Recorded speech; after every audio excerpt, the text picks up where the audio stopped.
Un fallo de la Corte Constitucional permitirá que los militares continúen en la calle luego de que termine el estado de excepción el 7 de abril. En una nueva jornada de testimonios del caso Metástasis, el abogado de Leandro Norero desmiente las declaraciones de Mayra Salazar.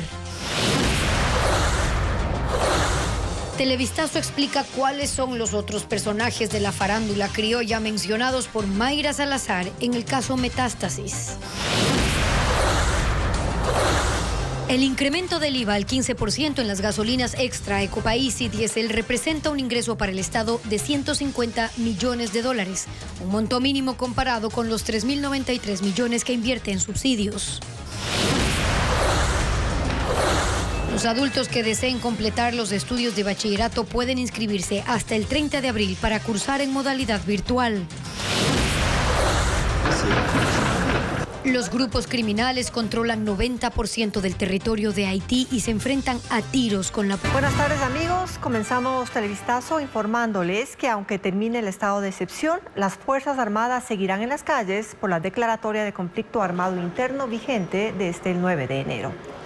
¿Qué tal, Gaby? Amigos, muy buenas tardes. Las operaciones del Frente de Seguridad continuarán a escala nacional. Paul Romero nos trae un informe.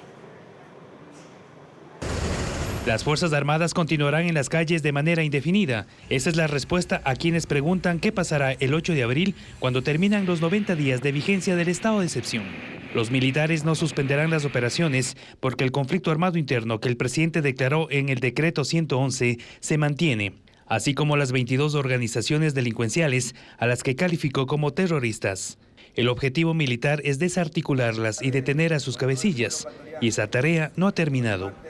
El marco legal que el gobierno invoca es el dictamen dado por la Corte Constitucional en febrero pasado para que los militares permanezcan en la planificación y ejecución de operaciones contra el terrorismo, y esto sin un estado de excepción. La intervención de las Fuerzas Armadas para garantizar la soberanía e integridad territorial es una de sus competencias ordinarias, e incluso, en caso de conflicto armado interno, estas pueden movilizarse e intervenir una vez fenecido el estado de excepción de acuerdo con el ordenamiento jurídico.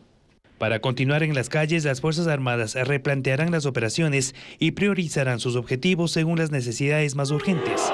Entre ellas está la consulta popular del 21 de abril. El 90% de los 47.000 militares activos serán destinados a la seguridad de los recintos electorales, a la distribución y cadena de custodia del material electoral. Toda la logística militar, vehículos, aeronaves, lanchas, será empleada en el plan electoral. Terminada esa tarea, los militares modificarán las intervenciones, priorizando las fronteras, las zonas más conflictivas y los centros penitenciarios. El Consejo Ampliado de Municipalidades pide al gobierno un análisis de riesgos para determinar qué alcaldes necesitan resguardo policial. Adriana Bermeo cubre la reunión. 24 alcaldes que conforman el máximo órgano administrativo de la Asociación de Municipalidades del país mantuvieron una reunión la mañana de este martes para tomar resoluciones con respecto a dos temas: la seguridad y las asignaciones presupuestarias. Tras 2 horas de reuniones, el Consejo Ampliado resolvió solicitar al gobierno un análisis de riesgo de todos los alcaldes del país para que se defina quiénes necesitan resguardo policial, más allá de aquellos que lo han solicitado, con especial atención en las provincias de Esmeraldas, Guayas, Manabí, El Oro y Los Ríos. De los 150 alcaldes que han pedido seguridad o que se analice su situación al Estado, a 30 ya se les ha proporcionado esta seguridad, según el último registro de la Asociación de Municipalidades del Ecuador. En este encuentro, los funcionarios también expresaron su preocupación sobre el programa para la gobernanza local y seguridad ciudadana que promueve el gobierno. Los alcaldes señalan no tener claridad sobre este plan que busca reducir delitos y violencia en las diferentes localidades según el gobierno, pero sobre todo tienen dudas sobre cómo se va a financiar. Y construyeron un plan de seguridad local sin conocer la realidad de cada una de las localidades. En ese sentido, el llamado es para que el gobierno, a través del Ministerio de Gobierno, mínimamente nos convoque para poder construir una política pública en función de una realidad territorial. También hay que considerar, hemos revisado este plan y lastimosamente no establece ni montos o recursos y tampoco establece plazos.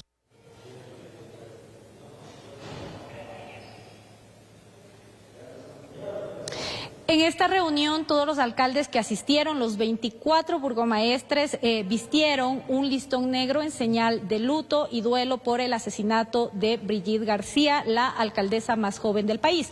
Está previsto, además, que el 10 de abril se realice una marcha pacífica para solicitar este resguardo de seguridad para los alcaldes del país, así como asignaciones presupuestarias. Estefi, tú tienes más información.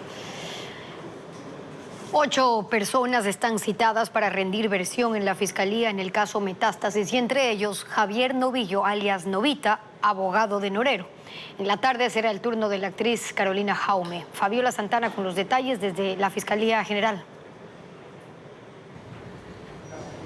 Así es, solo en la mañana estuvieron convocados para rendir su versión en el caso Metástasis 4 procesados acusados por la Fiscalía General del Estado de ser los operadores del narco Leandro Norero. Sin embargo, solo uno de ellos se presentó desde la cárcel 4 de Quito y él es el abogado de Norero, Javier Novillo, alias Novita. En más de una hora de versión, él prácticamente desmintió todo lo señalado en el expediente fiscal, así como también en los testimonios anticipados de la semana pasada. Por ejemplo, dijo que no fue por él que Mayra Salazar se conoció con el narco Leandro Norero, así como tampoco dijo que hubo reuniones con la fiscal provincial del Guayas, Yanina Villagómez, y la fiscal María José Aguirre. En esta versión también quiso desmarcarse del narcotraficante Leandro Norero y dijo que hasta antes de su detención lo ayudó en algunos casos, pero luego de esto quiso apartarse. Sin embargo, por la insistencia de Norero, siguió de lejos algunos casos. Aún así, en el expediente hay chats entre Novillo y el narcotraficante Leandro Norero que dicen lo contrario, así como también los testimonios anticipados de la semana pasada. Para esta tarde están convocadas otras 5 personas, entre ellas la actriz y presentadora Carolina Jaume, quien fue mencionada la semana pasada por Mayra Salazar, diciendo que fue ella la que le entregó una libreta con los contactos de Javier Jordán. Sobre esto, ella ha dicho que se va a presentar y nosotros estaremos atentos para llevarles toda la información. Ya se conoce el contenido de la agenda entregada por Mayra Salazar a la Fiscalía. Según su testimonio anticipado, pertenece a Carolina Jaume y contendría información de los operadores de Javier Jordán. A primera vista, es un cuaderno con manuscritos de nombres, cantidades, fechas, números de cuenta y correos electrónicos.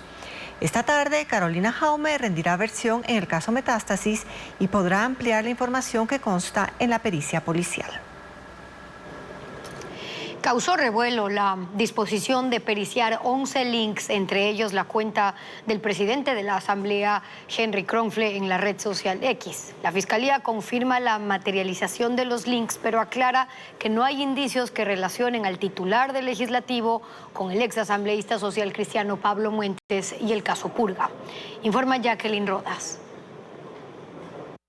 Este lunes, Televistazo informó que la Fiscalía dispuso una pericia de 11 publicaciones y links, entre ellos la cuenta del presidente de la Asamblea, Henry Kronfle, en la red social X, tal como consta en el numeral 9 de este impulso fiscal público enviado a las partes procesales. Al dar clic en el enlace, este lleva directamente a la cuenta del funcionario. Sin embargo, luego la Fiscalía publicó este mensaje con el sello de falso. Al consultar a la institución, explicaron a Ecuavisa que lo que califican de falso es el mensaje de la cuenta B. Byron que cita la noticia de Televistazo. El presidente Kronfle lo entendió de otra forma y escribió: basta de mentiras. La propia Fiscalía desmiente publicación de la nota presentada en Ecuavisa. Luego del revuelo causado por esta diligencia investigativa del caso Purga, la Fiscalía reconoce en sus mensajes que la pericia tiene como objetivo materializar los links en los cuales se encuentra la cuenta X de Henry Kronfle. En esa segunda publicación, la institución precisó que no es una intervención a la cuenta del presidente de la Asamblea y que no hay indicios que señalen su participación en la causa por la que se procesa al exasambleísta socialcristiano Pablo Muentes. En el mismo impulso fiscal, también se pide periciar este mensaje de la cuenta Jaime Vélez 86, que en enero pasado publicó uno de los casos por los que se acusa a Muentes de tráfico de tierras, señalándolo como asesor de Kronfle.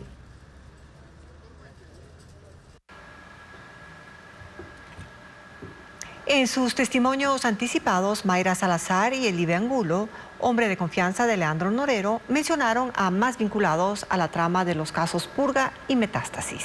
Se trata del ex policía Cristian Peña, quien sería cercano al cartel de Sinaloa.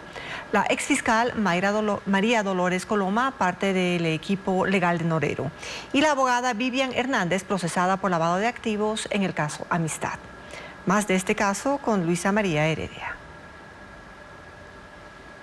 En su testimonio anticipado, Elibe Angulo, alias Estimado, el administrador de los bienes de Leandro Norero, mencionó a la abogada Vivian Hernández, procesada por lavado de activos en el denominado caso Amistad. La identificó como la primera dama, aunque aseguró no saber el porqué de su alias. Lo que sí contó es que Hernández presumía de su cercanía con Wilman Terán, quien presidió la judicatura hasta ser detenido por el caso Metástasis. Wilman Terán mantenía constantes reuniones con el señor alcalde de Manta y la señora Vivian Hernández, conocida como la primera dama. Se reunían en la ciudad de Crucita. Terán afirmó Angulo ayudó a Agustín Intriago para que no sea destituido por una acción presentada con base en un examen especial de Contraloría por el comodato de un terreno en Manta durante su primera administración. También confirmó que Intriago le facilitó contratos con el municipio de Manta Norero. La doctora, en cambio, según relató Angulo, es la exfiscal de Guayas, María Dolores Coloma, quien formó parte de la Unidad de Lucha contra el Crimen Organizado y se jubiló en 2019. Luego se sumó al equipo legal de Leandro Norero. La doctora María Coloma le dio el ok de los negocios y las transacciones que hacía el señor Leandro Norero Tigua. Empezó a darle asesoramientos mucho más seguidos al señor Leandro Norero Tigua y a darle información privilegiada de ciertos operativos que se realizaban en la ciudad de Guayaquil, ya que él siempre se mantuvo alerta porque tenía miedo de que le realizaran algún allanamiento. Coloma, de acuerdo con Angulo, intentó neutralizar la investigación sobre el lavado de activos que llevó a la detención del patrón. A cambio recibió una casa valuada en $1.200.000 en Vallenita y 2 vehículos. También el montaje de un estudio jurídico en San Borondón. De hecho, Coloma estuvo en la mansión del narco la madrugada del 25 de mayo de 2022 cuando fue allanada. Intentó frenar el operativo llamando a Lidia Sarabia, la fiscal del caso, y a otros contactos, pero no tuvo éxito. Mayra Salazar, por su parte, al hablar en su testimonio de uno de los contactos de su celular, Joa, una ex privada de libertad que conocía de un piloto y de una avioneta que servía para sacar droga, se refirió a un ex policía a quien vinculó con el cártel de Sinaloa.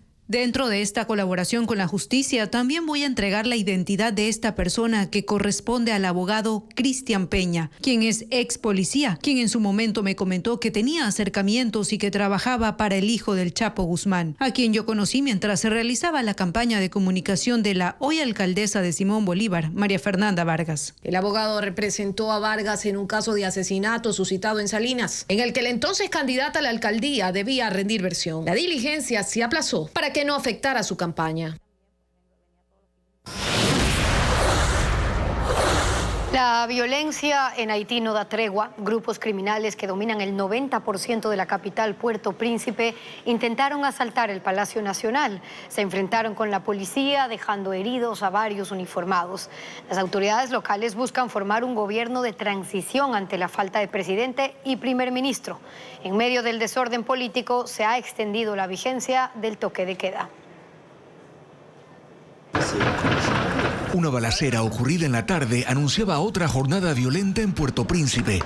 Era el ataque contra el símbolo del poder político perpetrado por una coalición de bandas armadas. Las detonaciones junto al Palacio Nacional se escuchaban a distancia y la gente iba de un lado a otro para huir de las balas. La policía repelió el ataque y aunque el enfrentamiento dejó algunos heridos, en las calles y callejones de la capital permanecen los cuerpos de personas asesinadas en incidentes ocurridos horas antes. Naciones Unidas califica la situación de Haití como un cataclismo, agravado por la huida de 3.600 presos de las cárceles, todos miembros de grupos criminales. Puerto Príncipe está casi toda en manos de esas bandas y las pocas autoridades civiles que integran un consejo de ministros intentan contener la violencia, extendiendo, por ejemplo, por 3 días más el toque de queda nocturno que inicialmente debía terminar anoche. El primer ministro Ariel Henry, autoexiliado en Puerto Rico desde hace un mes, ha prometido renunciar formalmente apenas esté listo un consejo presidencial de transición, pero el nuevo organismo no se ha integrado todavía. Mientras tanto, la principal organización criminal intenta hacerse con el poder. El grupo G9 está dirigido por un ex policía, Jimmy Cherizier, alias Barbacoa, que ha gestado la invasión a los principales espacios de gobierno. Quiere dominar la nación, pero ha ofrecido un diálogo a cambio de mantener cierto nivel de control en un país donde 5 millones de personas están en crisis y necesitan ayuda humanitaria para alimentarse, y más de 300.000 han sido desplazadas de sus hogares.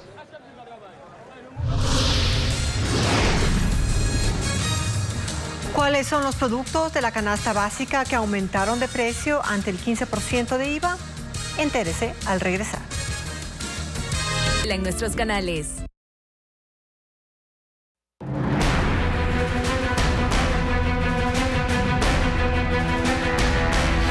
IVA, el despegue del 15%. 28 artículos de la canasta básica familiar aumentaron de precio tras el incremento del IVA al 15%. Estos productos forman parte del listado de bienes y servicios que, según el INEC, consume un hogar promedio en el Ecuador. Aunque la mayoría de los 75 productos que conforman la canasta básica familiar, especificada por el INEC, no graban IVA, 28 de estos artículos sí tienen este impuesto al valor agregado. Y por consiguiente, desde esta semana, adquirirlos representará un valor mayor. Entre los artículos constan café soluble, gaseosas, gelatina, almuerzos, detergente, jabón para lavar, papel higiénico, entre otros. Todos estos son parte de los 359 productos que integran la canasta de bienes y servicios que consume un hogar promedio y que utiliza el INEC para calcular la inflación en el país. 208 tienen IVA del 15%, como vestimenta, artículos de limpieza o comida preparada, y los 151 restantes no pagan este impuesto, como las carnes rojas y blancas, atún, arroz, pan, avena, frutas, vegetales, café molido, azúcar, sal y agua embotellada.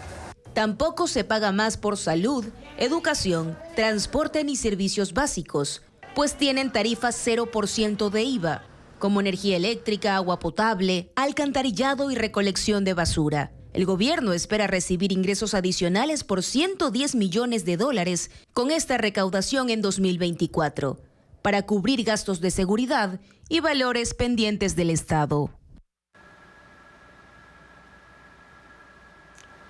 El IVA que se cobra por las gasolinas, el diésel y el gas licuado de petróleo no representa ni un cuarto del monto que el Estado asume anualmente por el subsidio. Francisco Garcés muestra las cifras.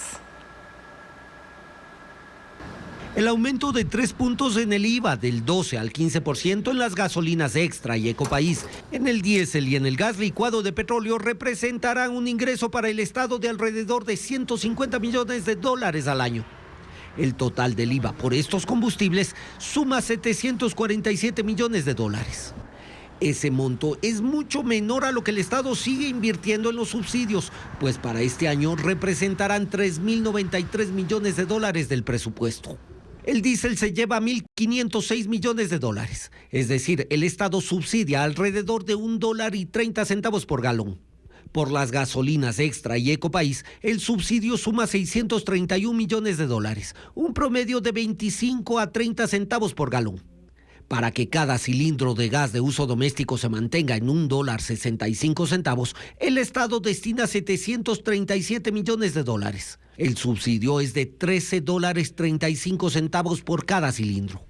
En el presupuesto, los subsidios a estos 4 combustibles representan el 39,6% del total de los otorgados por el Estado. El precio internacional del crudo WTI superó los $83 y la expectativa de los analistas internacionales es que se mantenga por sobre los $80 durante todo el 2024. Esto significaría ingresos adicionales para el Estado que no habían sido presupuestados, ya que el gobierno contempló un precio de $66.70 para este año. Abril empezó con buenas noticias para los países exportadores de petróleo. El precio internacional del crudo mantiene su tendencia al alza y alcanzó su valor más alto en lo que va del año. El indicador WTI, que es el que rige en la comercialización del petróleo ecuatoriano, se ubicó en $83.88. El barril de crudo en la proforma presupuestaria 2024 se proyectó en $66.70, lo que deja una diferencia a favor de $17.18 por cada barril exportado. Pero el mercado petrolero es dinámico y sensible a múltiples factores externos. La situación de marzo es distinta a la de enero, cuando el precio del WTI apenas superaba los $65. Desde la perspectiva ecuatoriana, se recibía menos de lo que se esperaba. En febrero las cosas mejoraron y Ecuador ya facturaba $69.98 por su petróleo, $2.28 por encima de lo previsto. Para marzo, Petroecuador espera vender su crudo en $75.92, $9.22, más de lo presupuestado. Quienes se dedican a estudiar los futuros energéticos, es decir, el valor que tendrá en el tiempo, entre otros, los recursos petroleros, esperan que los precios se mantengan por encima de los $80 durante este año, debido a las tensiones geopolíticas que generan los conflictos entre Rusia y Ucrania y entre Israel y Hamás. Controlado el valor, eso sí, por un débil crecimiento de la demanda mundial. Ahora, ¿cuál podría ser el impacto de estos precios altos del petróleo si se cumplen las proyecciones? Ecuador presupuestó exportar poco más de 100 millones de barriles, y esos $9 adicionales significarían, contando desde marzo, 750 millones más. Dinero con el que, según el exministro Fausto Ortiz, teniendo en cuenta el mal estado de las finanzas públicas, se podrían hacer algunas cosas: achicar el déficit, aminorar los atrasos, destinarlos a incrementar la producción petrolera, entre otras. ¿Y la inversión pública? Bueno, para eso estaría la opción de conseguir deuda. Y eso, para Ecuador, no es precisamente una cosa sencilla. En Guayas existe congestión en el abastecimiento de gasolina en la terminal de Petroecuador en Pascuales. Y esto debido a que tanqueros de otras provincias deben trasladarse hasta este lugar para obtener el derivado de petróleo, como relata Bessie Granja. Debido a la reducción de distribución de gasolina en la terminal de Petroecuador ubicada en Barbasquillo, Manabí, conductores de tanqueros deben abastecerse de Ecopaís, Super y Diesel en la terminal de Pascuales en el norte de Guayaquil. Para los representantes de la Cámara Nacional de Distribuidores de Combustibles, esto complica las operaciones en ambas provincias. Y el problema para Guayas es que el terminal de Pascuales se satura definitivamente y los carros llegan atrasados a las estaciones de servicio y a veces se generan ciertos desabastecimientos. En Manabí se requieren 90.000 galones diarios de Ecopaís, aproximadamente. Y aunque en esa provincia no existe desabastecimiento, los dueños de las gasolineras advierten que de persistir el problema, no podrán sostener sus operaciones. Para las 125 gasolineras que más o menos tenemos en la provincia, pues nos toca abastecernos desde las provincias de Guayas. Estamos hablando de unos $12.000 diariamente en transporte. Son gastos adicionales, en realidad, que no deberíamos también subsidiar este tema. Autoridades de Petroecuador explicaron lo que sucede mediante un oficio. Esto obedece a las continuas intervenciones de la delincuencia organizada en la tubería del poliducto Libertad Manta para sustraer hidrocarburos de forma ilícita mediante perforaciones clandestinas.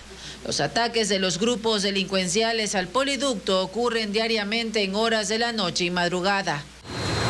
En el mismo documento, la estatal informa a los dueños de estaciones de servicio que con base en los contratos se realizará el abastecimiento de combustible en las terminales o depósitos donde esté disponible el producto. Multitudinaria marcha antiminera en Sicchos, provincia de Cotopaxi, que desencadenó la manifestación. Al volver le contamos los detalles. 1.500 comuneros antimineros marcharon en Sicchos, Cotopaxi, tras la suspensión de la audiencia de acción de protección para evitar la explotación minera en la parroquia Palo Quemado. Patricio Viera con la noticia. Fue a partir de las 9 de la mañana de este martes que se concentraron en los exteriores del complejo judicial de Sicchos unos 1.500 comuneros antimineros de las parroquias Las Pampas y Palo Quemado, para seguir de cerca la audiencia de acción de protección presentada por el alcalde de Sicchos, Oscar Monge, en la que solicita se paralice el proceso de socialización de consulta previa a la explotación minera en la localidad. Sin embargo, la diligencia, que arrancaría a las 10, no se concretó, pues solo asistió el accionante, es decir, el alcalde de Sichos. El juez Darwin Paredes la suspendió, pues ni el abogado de la Presidencia de la República ni del Ministerio del Ambiente se conectaron. Al conocer la postergación, cerca de las 11 de la mañana, los 1.500 comuneros marcharon desde el complejo judicial y recorrieron 10 cuadras durante 1 hora. No hubo disturbios. Mientras en la parroquia Palo Quemado, desde el pasado sábado, los 210 policías y los 100 militares que reforzaron los controles en la zona para evitar incidentes se retiraron. La fecha de la nueva audiencia para definir el futuro de la consulta ambiental del proyecto minero La Plata aún no ha sido definida. Un ataque israelí mató a 7 trabajadores de una organización humanitaria en el centro de Gaza, y esto pese a haber coordinado con el ejército la entrega de ayuda humanitaria. El primer ministro de Israel, Benjamín Netanyahu, ha dicho que se trató de un ataque involuntario. Así quedaron los vehículos tras un ataque israelí registrado la tarde del lunes. El convoy bombardeado pertenecía a World Central Kitchen, una organización no gubernamental sin fines de lucro dedicada al abastecimiento de comida en todo el mundo, que había enviado un equipo a Gaza. La ONG afirmó que había coordinado con las fuerzas israelíes para salir desde las bodegas en Deir al-Balá, en el centro de la franja, donde habían descargado más de 100 toneladas de alimentos que llegaron por vía marítima. Pero a pesar de que se desplazaban por una zona no conflictiva, en 2 vehículos blindados con logotipo de la organización fueron atacados. Los 7 miembros del equipo fallecido son ciudadanos de Australia, Polonia, Reino Unido, uno con doble nacionalidad estadounidense y canadiense y otro de Palestina. Sus cuerpos fueron recuperados por miembros de la Media Luna Roja esta madrugada y llevados a un puesto fronterizo de la ciudad de Rafah para ser evacuados a Egipto. La directiva de la organización comunicó que suspendió sus operaciones en esa región y que pronto tomarán decisiones sobre el futuro de su trabajo en Gaza. El ejército israelí lamentó lo ocurrido y el primer ministro Benjamín Netanyahu dice que fue un ataque involuntario. Este incidente tiene otros graves efectos en la asistencia humanitaria, pues barcos cargados con 240 toneladas de alimentos y enseres han decidido no atracar en puertos gazatíes y algunos están regresando a Chipre, desde donde habían iniciado su viaje. La violencia política en México se incrementa a medida que se desarrolla la campaña para las elecciones seccionales de junio. Este lunes fue asesinada la candidata del partido oficialista Morena a la alcaldía de Celaya, Gisela Gaitán, cuando caminaba con sus seguidores por las calles de San Miguel Octopal. En el recorrido sonaron los disparos y la gente huyó. Más de 12 aspirantes a cargos de elección han sido asesinados desde septiembre del año pasado, fecha en que se inició el proceso electoral. El expresidente de Estados Unidos, Donald Trump, pagó una fianza de $175 millones para apelar el fallo en su contra en un caso de fraude civil en Nueva York. El monto fue reducido por un tribunal de apelaciones estatal el mes pasado, después de que los abogados de Trump argumentaran que cubrir el valor total de la multa más intereses no era factible. La fianza, suscrita por una compañía de seguros con sede en California, suspende cualquier acción contra propiedades del exmandatario en Nueva York y le permite presentar una apelación prevista para septiembre. En Estados Unidos, un tornado tocó tierra anoche y causó daños en la ciudad de Barnsdall, estado de Oklahoma. Más de 1.100 usuarios permanecen sin electricidad, incluidas escuelas, por lo que este martes se suspendieron las clases. Servicios meteorológicos señalaron que además hubo alerta de tormentas eléctricas.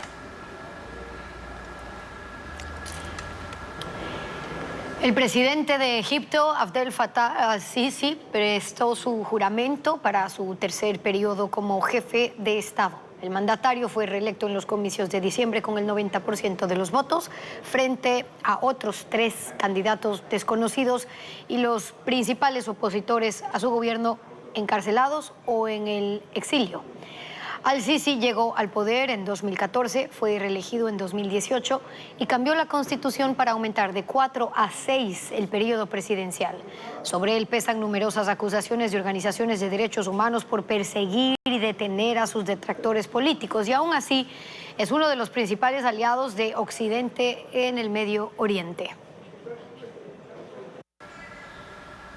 El legendario Hotel Tropicana de Las Vegas cierra sus puertas para siempre. Funciona solo hasta hoy, será demolido en octubre y dará paso a la construcción de un moderno estadio de béisbol para las grandes ligas. El Tropicana ha estado activo durante 67 años y llegó a ser sede del show de variedades Folies Bergère, que estuvo en cartelera durante 50 años. Su ambiente fresco, informal y playero lo convirtió en uno de los sitios favoritos de grandes artistas como Frank Sinatra o Sammy Davis Jr. y fue filmado en películas, incluida una del Agente 007. Así, este ícono de Las Vegas se despide y sus huéspedes pudieron pasar la última noche este lunes.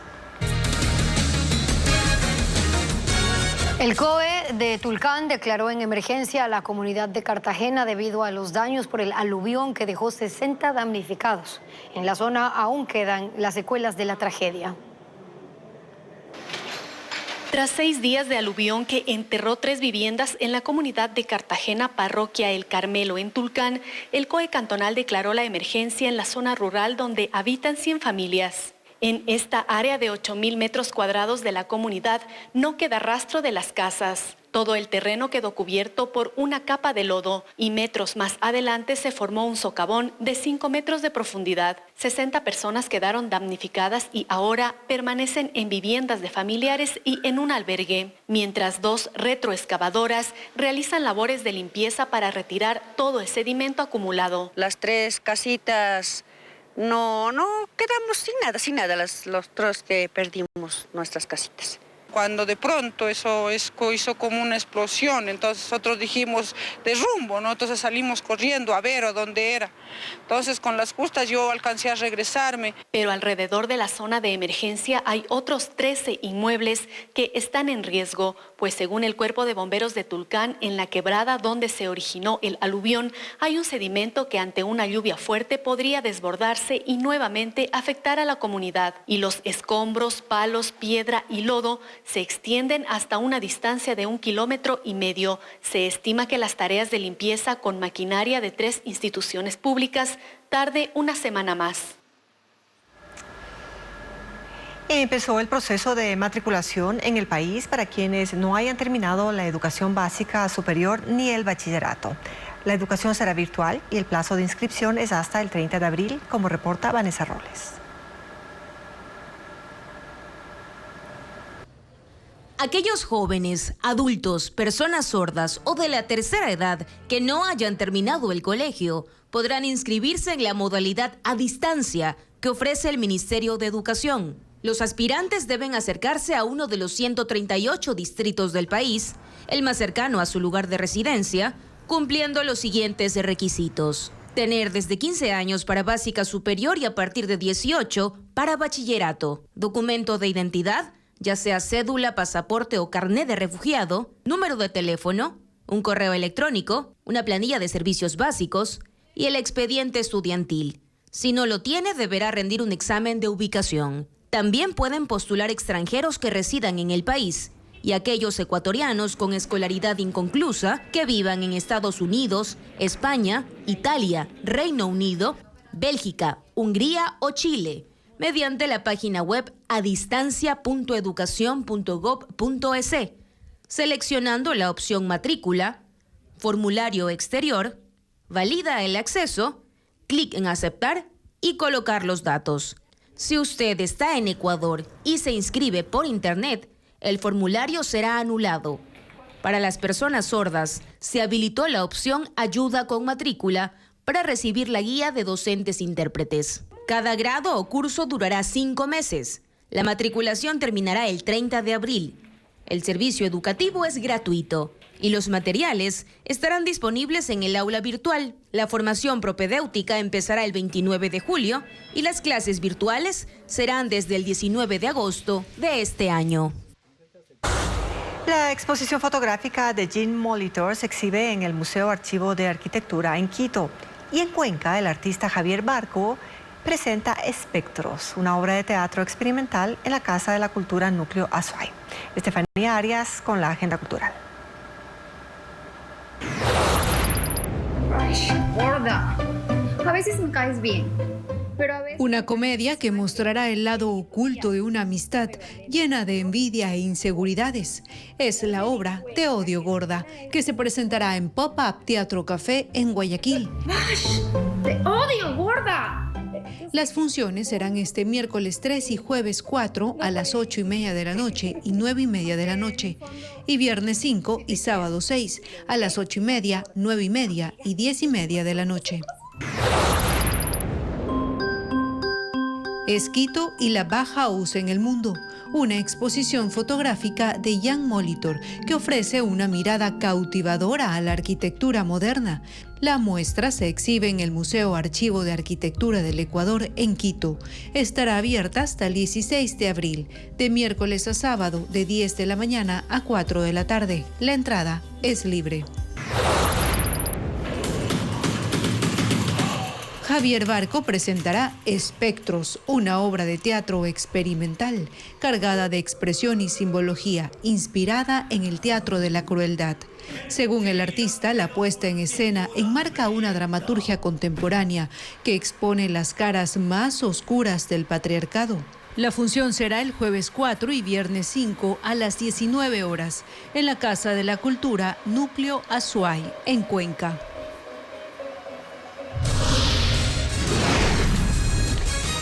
Carolina Jaume ya está en Quito para rendir su testimonio ante la Fiscalía. ¿Qué otros personajes aparecen en los casos Metástasis y Purga? Los detalles al volver. En su testimonio anticipado, Mayra Salazar mencionó a 4 mujeres de farándula que tendrían nexos con personajes vinculados al caso Metástasis, y entre ellas Carolina Jaume, quien viajó a Quito para rendir versión esta tarde. Luisa María Heredia con el informe. Fue a raíz del testimonio de Mayra Salazar que 4 mujeres de la farándula ecuatoriana fueron relacionadas con el caso Metástasis. Se trata de María Fernanda Pincay, Ángela Orellana, Yuleisi Coca y Carolina Jaume, quienes, según dijo Salazar, tienen vínculos con algunos de los integrantes de la trama. Ella contó que cuando trabajaba como relacionista pública en TC Televisión conoció a Pincay, modelo e influencer. En febrero de 2021, ella la invitó a un cumpleaños. A la misma celebración le pidió que vaya también Ángela Orellana, quien ha participado en realities y es presentadora. Al llegar me percato que en el mismo lugar se encontraba María Fernanda Pincay. Señor juez, el homenajeado era el señor Fabián Gilmar Camposano Bustamante, que como aporte en este testimonio entrego que la señora María Fernanda Pincay, a partir de esa fecha hasta la actualidad, es su pareja sentimental con la cual procreó 2 hijos. Fabián Gilmar Camposano, alias Yankee, según la teoría del caso, se encargaba de la comercialización y el envío de droga en la red de Leandro Norero. Sobre Yuleisi Coca, también influencer y cantante de reggaetón, Mayra Salazar señaló que es esposa de alias CC. Señor juez, también debo manifestar que el día de hoy en este testimonio entrego la identidad de alias CC, el mismo que corresponde a los nombres de Carlos Perea, de nacionalidad colombiana, esposo de Yuleisi Coca, modelo, chica reality y cantante, a quien también conozco por mi actividad profesional. Alias CC es mencionado en las conversaciones extraídas del celular de Norero, que forman parte del expediente del caso Metástasis. Quiero plata, ñaño. Estoy que gasto full con los abogados y no tengo efectivo. Todo está en bienes. Imagínese yo, los Mejías me deben 140 y 65 tíos CC. La procesada confirmó que ambos son dueños de una discoteca ubicada al norte de Guayaquil, en la que también trabajó como relacionista. Discoteca que en 2023 sufrió 2 atentados. Y recordó que en diciembre de 2022 ayudó a una amiga que estaba presa a que no sea ingresada a un pabellón peligroso hasta que se resuelva su situación jurídica. Era la actriz Carolina Jaume, quien estuvo detenida 24 horas. Al salir le entregó a Salazar una agenda. Es ahora que estoy privada de mi libertad que he entregado esa agenda a la Fiscalía, la misma que contendría información de los operadores del señor Javier Jordán, quien también se encuentra procesado en el caso Metástasis.